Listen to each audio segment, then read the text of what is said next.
The other woman walked in smiling, and the Japanese Yakuza boss crushed the glass in silence. It was the kind of silence that had ended negotiations, dissolved partnerships, and sent men scrambling toward doors they could barely find.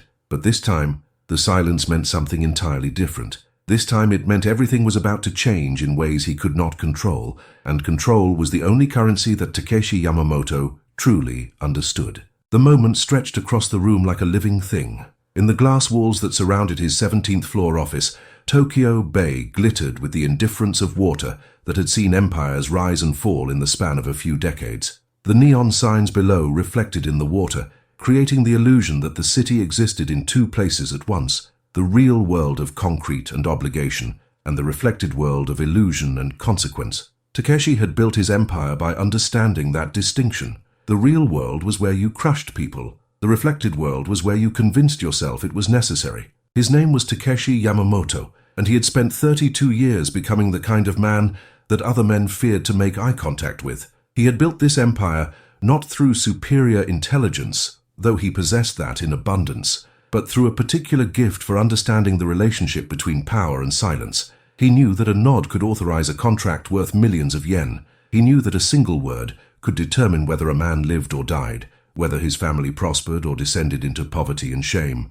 But silence, true silence, the kind that came from absolute control, that was the real weapon. Silence meant he was thinking 3 moves ahead. Silence meant he was calculating consequences. Silence meant the other person had already lost. They just didn't know it yet. Silence was the language of men who no longer needed to shout because everyone around them had already accepted the reality of their dominance. The room where he sat that evening was his private office on the 17th floor, officially housing a shipping company, but serving as headquarters for operations that ranged across import and export, real estate, gambling, and loan sharking. The glass walls that surrounded him on 3 sides were one way. He could see the entire bay, the entire sweep of the city's western profile, but nobody outside could see in. He had designed it that way deliberately, the complete visual access in one direction, the complete opacity in the other. It was a metaphor for the way he understood power to work. 6 subordinates stood in carefully maintained postures of attention, their eyes fixed on a point somewhere above his head. There was Hiroshi, one of his oldest captains, a man in his late 50s who had survived the Yakuza's transformation from street gangs into organized crime syndicates through sheer competence and an unwillingness to develop a conscience. There was Kenji, younger, more ambitious, the kind of man who smiled too quickly and listened too carefully, the kind of man who was dangerous because he was still learning. There were 4 others, men whose names mattered less than their unwavering loyalty. They were waiting for his verdict on a situation that had spiraled beyond their control. A rival clan was moving into territories that had belonged to Yamamoto's organization for nearly a decade. The territories in question, primarily the Roppongi district, with its clubs and hostess bars and the kinds of establishments that operated in the space between legal and criminal, represented approximately 30% of the organization's regular income. There had been shipments seized at the docks. There had been loyalties questioned. There had been a man found in the Sumida River 3 days ago, weighted down with concrete, his hands broken in the traditional way that meant he had betrayed his oyabun, his parent figure, his boss. There was blood in the water, and everyone in Tokyo knew that sharks could smell it from miles away. Takeshi held a crystal tumbler filled with whiskey that cost more than most of his subordinates earned in a month. The glass was a single piece of baccarat crystal, cut with geometric precision, and it had been a gift from a legitimate businessman he'd done favors for years ago, favors that had involved making certain problems disappear without leaving traces. The whiskey inside was a 20-year-old Yamazaki, smoky and complex, with a depth of flavor that suggested time and patience and the kind of refinement that was completely wasted on men who only understood power as something expressed through violence. Takeshi held the glass perfectly balanced between his thumb and forefinger, his expression absolutely neutral, his posture unchanged for the last 3 hours while they'd been discussing this situation. This was the Takeshi Yamamoto that the entire underworld knew. This was the man who had survived decades of violence and corruption by being colder, smarter, and more patient than everyone else. This was the man who understood that the ability to remain unmoved in the face of threat was the ultimate expression of power. Hiroshi had just finished explaining the details. The rival clan was indeed moving into Roppongi. They were recruiting former members of Yamamoto's organization, offering them better rates, less interference, the promise of a less autocratic management style. They were signaling in every way that mattered, without actually stating it out loud, that they believed Takeshi was finished, that the years had caught up with him, that age had slowed his reflexes, dulled his instincts, made him vulnerable in ways that younger men could exploit. They were right, in a way. Takeshi was 72 years old. He moved more carefully than he had 20 years ago. His hands trembled occasionally in the morning before he'd had enough whiskey to stabilize them. But what they did not understand was that the accumulation of decades gave you certain advantages that youth could never provide. He had learned to read men the way other people read weather reports. He could anticipate moves 3, 4, 5 steps in advance. He could outmaneuver younger competitors by doing less rather than more, by letting them exhaust themselves while he conserved his energy and waited for the inevitable mistake. The silence in the room stretched across time like taffy being pulled. 10 seconds. 15. The men had learned over years of working for him that the most dangerous moments were always the quiet ones, that the worst consequences came after long periods of calm consideration, that Takeshi's most devastating decisions were the ones he delivered in a voice that was barely above a whisper. What they did not know was that every cell in Takeshi's body was vibrating with a rage so profound and so multifaceted that it had nowhere to go. Not because a rival clan was challenging his territory. Any man in his position dealt with territorial challenges constantly. It was the nature of the business. The rage was not about the logistics of power. The rage was about timing. The rage was about the fact that 3 months ago, his youngest daughter, Sakura, had finally agreed to speak to him again after 7 years of silence. 7 years of him calling and hearing the phone put down without a word. 7 years of him trying to visit and having doors closed in his face. 7 years of understanding that he had broken something in her that might never fully heal. 3 months ago, she had finally answered. She had finally said, "I'll give you a chance, Dad, but you have to actually show up. You have to actually be present." And he had been trying. God knew he had been trying. He had cleared his calendar where possible. He had taken her to dinner once a week. He had listened to her talk about her job as a translator, about the books she was reading, about the ways in which she had managed to build a life that did not involve organized crime or silent fathers who loved power more than their children. And slowly, over these 3 months, he had been planning to finally tell her the truth. Not the complete truth. That would destroy her relationship with her mother. But enough of the truth to explain why he had pushed her away. Enough of it to make her understand that his distance had nothing to do with her worth, and everything to do with his own terror of being exposed as something less than invincible. Now, just as he was beginning to believe that redemption might be within reach, the old world was coming to collect its debts. The universe, apparently, had a sense of humor that was specifically designed to torment men who had spent their entire lives believing they could control everything. The crystal tumbler felt suddenly very fragile in his hand. It felt like the kind of thing that could be broken, like the kind of thing that was destined to be broken. Takeshi raised the glass to his lips, and that was when the door to his office opened without anyone knocking, without anyone announcing who it was, without any of the protocols that had been established over decades to ensure that his private space remained private. The woman who walked in was moving as though she owned the room. She was moving as though she had cleared security on her own authority, which meant someone had given her access, which meant someone had decided, at some level, that she was worth breaking protocol for. Her name was Akira, and she was smiling. It was not a nervous smile. It was not the tentative expression of someone who knew they were transgressing against established authority. It was the smile of a woman who had made a decision about something, had settled it in her own mind, and was simply waiting for the world to catch up with the conclusions she had already reached. Time did something strange in that moment. It fractured. It broke apart into multiple simultaneous realities. For a moment,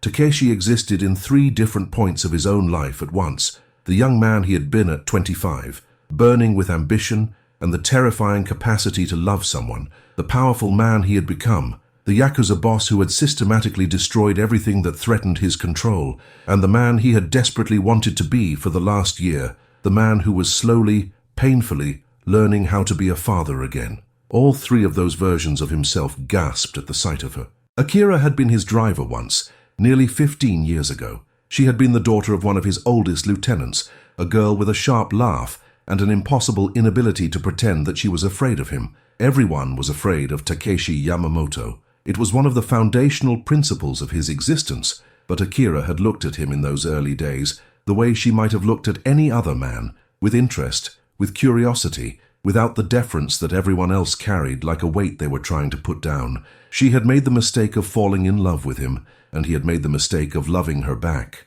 In this world, in the world that Takeshi inhabited, mistakes of that magnitude had to be corrected immediately and completely. Love was a vulnerability. Love was a weapon that could be used against you. Love was a thread that an enemy could pull on to unravel everything you had built. He had pushed her away with the same methodical cruelty that he applied to everything else. He had reassigned her to different duty stations, first in Osaka, then in Kobe, then in Hiroshima, places far enough away that chance encounters became impossible. He had made sure that she saw him with other women. He had paraded Yuki Tanaka, who was ambitious and ruthless and completely unencumbered by things like emotions or expectations, through every place Akira might see her. He had done everything in his power to kill what Akira felt for him, because a man in his position could not afford to have a heart. A heart was a vulnerability. A heart was a weapon. She had left Tokyo 3 years after that. He had made sure never to ask where she went. He had told himself that he was relieved.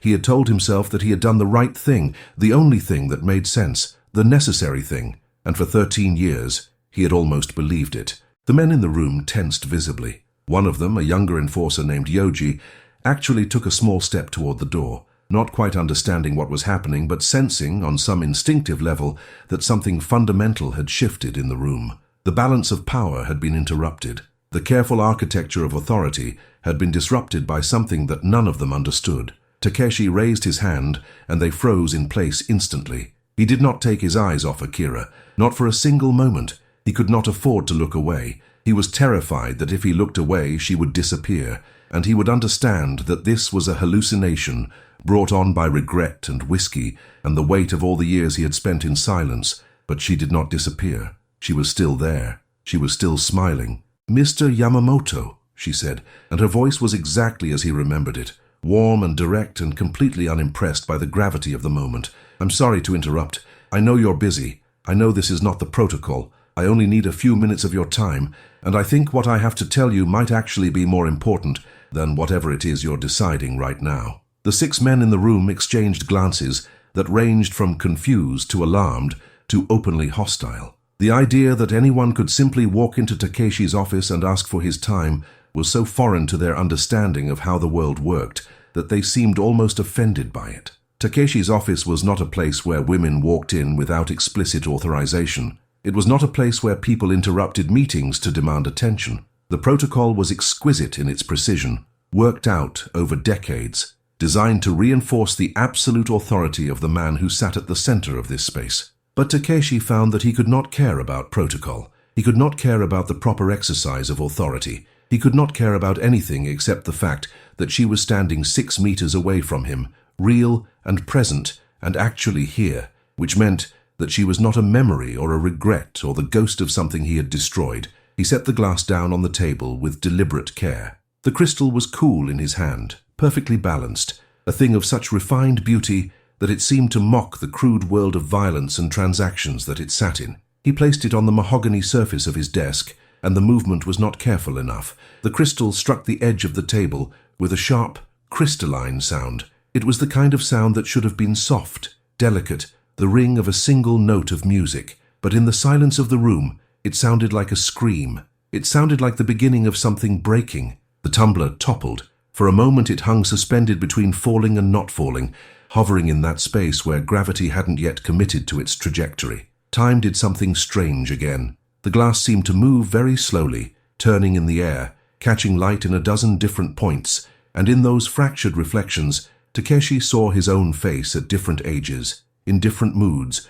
wearing different expressions. Then it shattered against the floor. It didn't break into 2 or 3 pieces. It exploded into fragments, sharp, glittering pieces of crystal that scattered across the marble floor and underneath the furniture, some of them catching the light in ways that made them look like diamonds. The whiskey spilled out in a dark puddle, the color of blood, the smell of it rising immediately into the air, sharp and overwhelming. Takeshi did not move. He did not apologize. He did not reach down to collect the pieces or call for a member of staff to clean up the mess. He simply sat in the chair, his hands folded in his lap, as though this was exactly what he had intended, and watched the droplets of expensive whiskey pool across the marble surface of his floor. "Leave us," he said. His voice was exactly as it always was, controlled, measured, authoritative. But underneath it, in the places where only Akira might have heard, something was breaking. Something was giving way. Something that he had spent 30 years reinforcing was beginning to crack.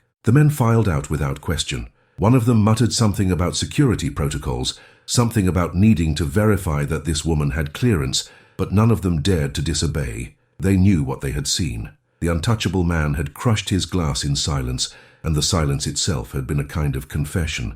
They didn't understand what he was confessing to. They didn't understand what was happening. But they knew that something fundamental had changed, and they were wise enough to get out of the way and let it happen. When they were alone, Akira walked across the room and sat down in the chair across from him. She did not ask permission. She did not show any deference to his power or his position or the authority that radiated from him like heat from a fire. She simply sat there and she smiled at him the way she had smiled at him 15 years ago, as though none of the silence had ever happened, as though the years had not passed like a knife through water, leaving no trace. She smiled at him as though she had simply stepped out of the room for 5 minutes and was now returning to a conversation they had left unfinished. "I heard about the situation with the rival clan," she said. "I heard about it through contacts. People I know, people I trust. I thought you should know something before you make any decisions, something that I think changes the entire nature of what's happening." Takeshi's jaw tightened. He had not been afraid of anything in 3 decades. Fear was a luxury that men in his position could not afford. You either had the power to do something about your fears, or you removed the thing you were afraid of. Fear itself was a sign of weakness, and weakness was something you could not indulge in if you wanted to survive. But he was afraid now. He was terrified of what she might say next, because whatever information she had brought him would change something. And he had learned a long time ago that in his world, changing things usually meant breaking them. It meant losing control. It meant admitting that you had been wrong all along about something fundamental. "The woman who is leading them," Akira continued quietly, "her name is Yuki Tanaka. Does that name mean anything to you?" Takeshi's entire body went still. The breath in his lungs seemed to freeze. Of course it meant something to him. Yuki Tanaka had been part of his inner circle 15 years ago, right at the moment when he was beginning to need to push Akira away. Yuki had been intelligent and ruthless, absolutely loyal to the organization, and completely unmarked by any capacity for emotional vulnerability. She had been exactly the kind of woman he could be with, because she did not expect anything from him except the continuation of his power and the security that came from being associated with someone invulnerable. She had been the woman he had spent time with after he had pushed Akira away, a deliberate, cruel choice designed to do exactly what it had done: create pain, create distance, create the conditions necessary to ensure that Akira would leave him alone and learn to live a life that didn't include him. "Yuki had a daughter," Akira said quietly. Her words fell into the silence like stones dropped into still water, creating ripples that spread out and touched everything. "She was pregnant when you were with her, though she never told you. When the baby was born, when the girl took her first breath in a hospital somewhere in Tokyo, Yuki took her daughter and disappeared from your organization entirely. She spent the last 15 years raising her daughter alone, building her own network, preparing for the exact moment when she could come back and show you what you had lost." The pieces clicked together in Takeshi's mind with a terrible inevitability. They fit with such precision that he wanted to reject them, wanted to believe that there was another explanation, but the logic was too clean, too complete. Yuki wasn't moving into his territory to expand her empire through normal means. She was moving into his territory to punish him. She was coming back to take everything from him the same way he had taken everything from her, by leaving her nothing but silence and the absolute understanding that she had never mattered, that she was replaceable, that her love and her loyalty and her willingness to carry his child had been worth nothing in the final accounting. "She doesn't know I'm here," Akira said, "but she knows I left Tokyo and she suspects, probably correctly, that I might still care about what happens to you. She's banking on the possibility that you'll make a mistake when you find out about the daughter, that you'll try to do something honorable or try to do something vengeful, and either way, she'll have you exactly where she wants you. She'll have the legendary Takeshi Yamamoto reacting instead of thinking, moving instead of strategizing. That's the moment when she'll strike." Takeshi found that he could not speak. The silence stretched between them again, but this time it was not the silence of control. It was the silence of a man realizing, in real time, that the architecture of his entire life had been constructed on a foundation of cruelty that he could no longer afford to ignore. All the careful separation of Sakura to protect her from his world, all the pushing away of Akira to protect her from becoming another weapon in his enemy's hands, all the calculated coldness justified by circumstance and risk and the terrible mathematics of survival in a violent business, all of it was built on a lie. The lie was that love was a weakness. The lie was that distance was protection. The lie was that his silence was strength. "Why did you come here?" he asked finally. His voice was barely above a whisper, the way a man might speak in a place of worship or a place where something sacred had been wounded. Akira stood up. She walked around the desk and came to stand beside his chair. She did something that no one else in Tokyo would have dared to do, something that was more dangerous than pointing a gun at him. She placed her hand on his shoulder. It was a gesture of reassurance, or maybe forgiveness, or maybe something else entirely. It was the most dangerous thing that had happened in his office all day, because it broke the rules, because it shattered the pretense that he was separate from the rest of humanity, that he existed in some different category of being, because it was just a hand on a shoulder, the kind of thing that a person could do for anyone, but when she did it to him, it felt like redemption. "Because I found out that you have spent the last year trying to reconcile with your daughter," she said, "because I ran into Sakura in a coffee shop 6 months ago in the Asakusa district, and she told me about how her father had finally started showing up, how he had finally started trying to be present in her life, and I could see that she was terrified of hoping. I could see that she was afraid that if she believed in you too much, if she let herself trust that you were actually changing, you might disappear again the way you had disappeared so many times before." Takeshi's face was wet now. He didn't try to hide it. There was no point in maintaining appearances anymore. Everything was broken. Everything was open. "She talked about you the way a person talks about a ghost," Akira continued. "Like you were present in her life, but not quite real. Like you might vanish at any moment. And I realized something. I realized that some people spend their entire lives running away from the possibility of being loved. They keep moving because they believe that if they stand still for too long, if they let themselves be held by someone, they'll be destroyed. And some of those people, people like you, finally figure out toward the end of their lives that they've been choosing the wrong thing, that power and silence and control are not the same as strength. That strength is actually the ability to admit that you can be hurt. That strength is the willingness to say out loud to another human being, I was wrong, I was afraid, I tried to destroy something beautiful because I was terrified of it. Takeshi closed his eyes. He could feel tears on his face, running down in small streams, and he was horrified and grateful in equal measure that she could see him like this, that someone, anyone, could see him in this moment of complete dissolution and not think less of him for it. That the man who had built an empire on being untouchable had finally allowed himself to be touched by another human being.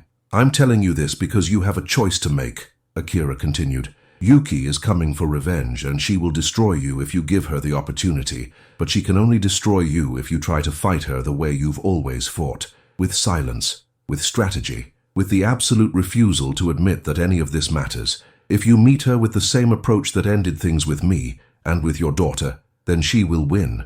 She will take everything." "What other choice do I have?" Takeshi asked. "What am I supposed to do? Tell her I'm sorry? Tell her it was all my fault? That means admitting weakness. That means showing every enemy I have, every man who is waiting for the moment when I become vulnerable, that the legend is false, that I'm just an old man who made mistakes." "Yes," Akira said simply, "that's exactly what you do. You tell the truth. You admit that you made mistakes. You tell Yuki's daughter about her mother. You tell your own daughter about Yuki. You stop being the untouchable man who rules through fear and silence, and you start being the man who is willing to admit that he is human, that he has regrets, that he is capable of being wrong, that he loves people, and that love has caused him to do terrible things, and that's the worst thing he's ever done. Not the violence, not the intimidation, but the cruelty toward the people who loved him."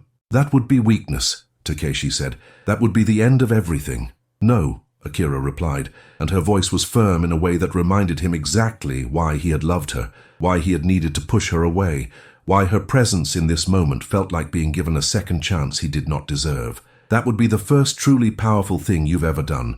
Real strength is not the ability to hurt people. Any animal can do that. Real strength is the ability to be broken and then choose to become something different anyway, to stand up and admit who you are, and to ask people to see you as a human being instead of a monument to your own power. She removed her hand from his shoulder. The absence of it was like a small death. She walked toward the door. As she reached it, she paused and turned back to look at him one final time. In that moment, with the light from the hallway framing her silhouette, she looked exactly as she had looked when she was young, when she had driven him around the city and told him jokes and looked at him without fear. "I didn't come here to save you," she said. "I came here to tell you that it's still possible, that it's not too late, but only if you're brave enough to stop being invincible, only if you're willing to be human." And then she was gone. Takeshi sat alone in his office, surrounded by the broken glass and the spilled whiskey and the terrible clarity of his own choices. The men were waiting outside, standing in corridors, ready to take his orders,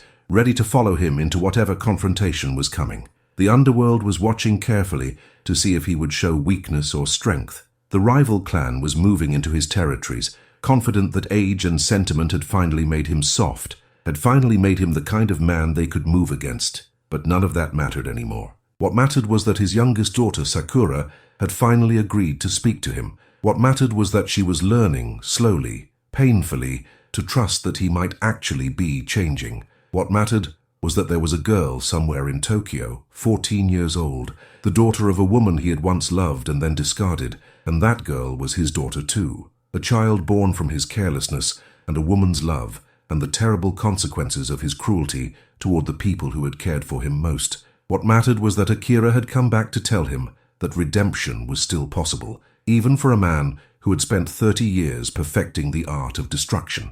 Takeshi stood up.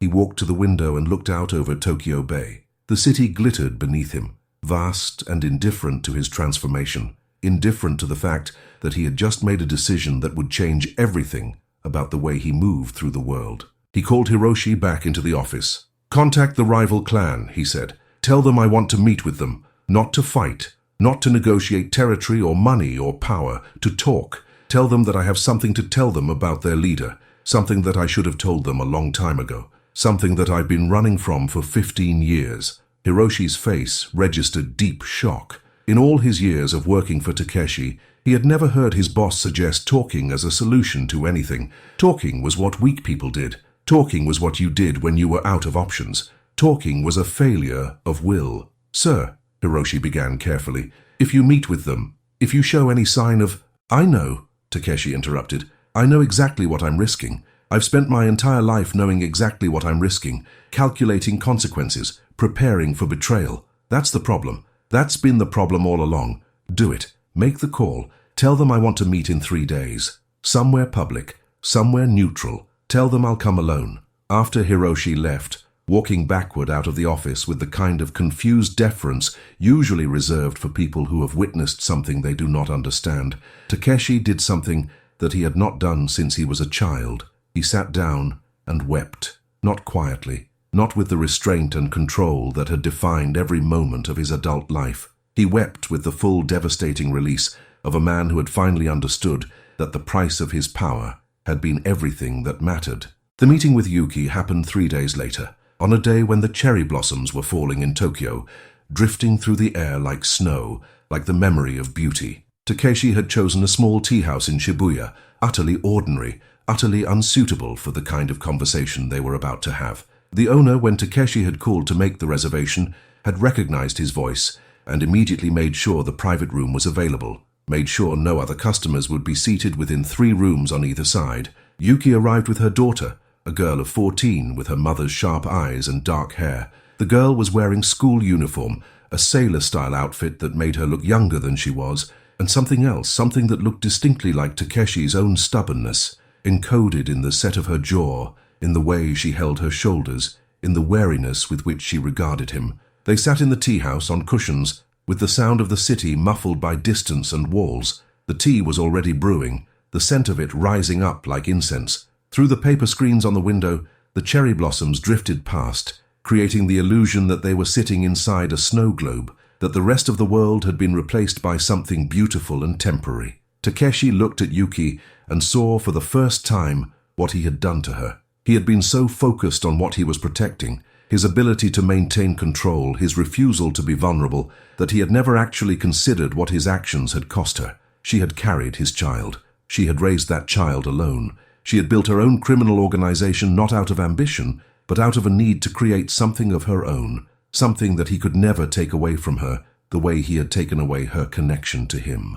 "I don't know your daughter," Takeshi said, and his voice was hoarse from crying, fragile with an honesty he had never before attempted, "and I will not pretend that I do. But I know that she exists because I was incapable of being honest with you, because I was too afraid to admit that I loved someone, that it terrified me, and that I chose to run instead of stay. I spent 15 years telling myself that pushing you away was the right choice, the only choice, the choice that made sense given the circumstances. I spent 15 years perfecting the art of control so that I would never have to feel vulnerable again, and I destroyed something that was real and beautiful in the process." He paused. He looked at the girl. She was searching his face for something, trying to find a resemblance, trying to understand how this old man sitting across from her was supposed to be related to her, was supposed to matter in her life. "I'm sorry," Takeshi said, and the words were like swallowing glass, like walking across broken mirrors. "I'm sorry for the way I treated your mother.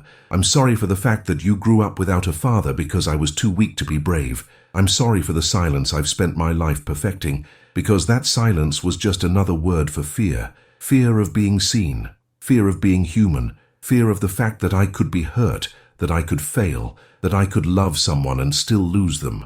Yuki's expression did not change. She was still the woman he remembered, controlled, calculating, unmoved by sentiment. But her hand moved to her daughter's shoulder, and something in that gesture suggested that perhaps eventually forgiveness might be possible, not today, not in this room, but somewhere down the line, in a future that Takeshi had not believed was within reach until 3 days ago. The meeting lasted 2 hours. The tea went cold. The cherry blossoms continued to fall outside, creating a soundtrack of silence. By the end of it, there was no agreement of territory or power. There was no negotiation, no deal-making, no transaction of any kind. There was only the tentative acknowledgement that the past could not be changed, but the future could be different. That a man who had been willing to admit his mistakes might be worth a second chance. That silence could be broken, and in the breaking something genuine might take root. When Takeshi left that tea house, walking out into the drifting cherry blossoms, he did not feel powerful. He felt exhausted and exposed and achingly vulnerable. He felt like a man who had taken off armor he had worn so long that his skin had forgotten what it was like to be touched directly, without protection. But he also felt something he had not felt in 30 years. He felt alive. He felt like a human being instead of a monument to his own cruelty. He felt like someone who had been given a second chance by people who had no obligation to offer it. He called Sakura that evening. She answered on the 3rd ring, her voice cautious in the way it always was when she heard his name on the caller ID, like she was bracing herself for disappointment. "I have something to tell you," he said. "It's important. I think you deserve to know the truth about why I had to stay away for so long, about a choice I made a long time ago that was wrong, about a woman named Yuki Tanaka, and about a girl your age who is your half-sister, about a man who was so afraid of being human that he almost lost everything that mattered, and about how I'm trying very hard to be someone different now." There was a long silence on the line. Sakura was processing, was trying to understand what her father was saying, was trying to reconcile it with the version of him that she had known for so long, the distant, powerful man who appeared occasionally in her life and then disappeared again. And then his daughter said, "I want to hear it. I want to hear all of it, and I want you to tell me what I can do to help." That was enough. Not everything. Not yet. But it was enough to break the ice that had frozen between them for so long. It was enough to suggest that reconciliation was possible. It was enough to make Takeshi believe that the second half of his life, the part he was living now, might be better than the first. 6 months later,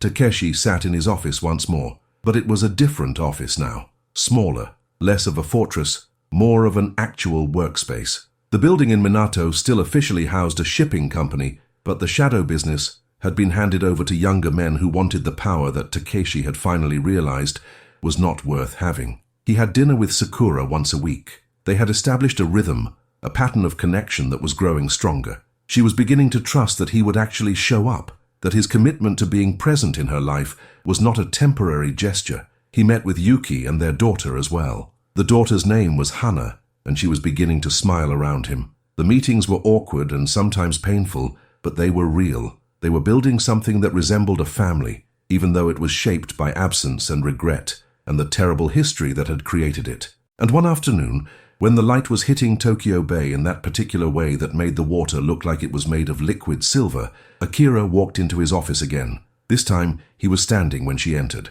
He was waiting for her. The office was smaller now, as he had promised to himself that it would be. There was less glass, less surveillance, less of the apparatus of power. There was more of the apparatus of a man learning to live like a human being.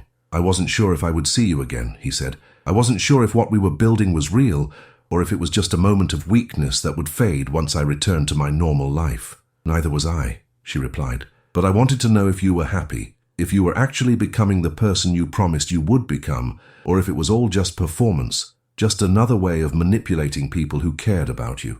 "I don't know if happy is the right word," Takeshi said, "but I'm becoming something real, something human. It took losing everything to realize that nothing I had before was worth keeping if it meant staying silent about the things that mattered, the things that made me a man instead of a weapon." Akira smiled at him, and this time, when he smiled back, it was not the smile of a Yakuza boss. It was not the smile of a man exercising control. It was the smile of a man who had finally learned to speak, who had finally learned to admit that he could be hurt, who had finally learned that the most powerful thing he could do was to stand in front of another person and tell them the truth.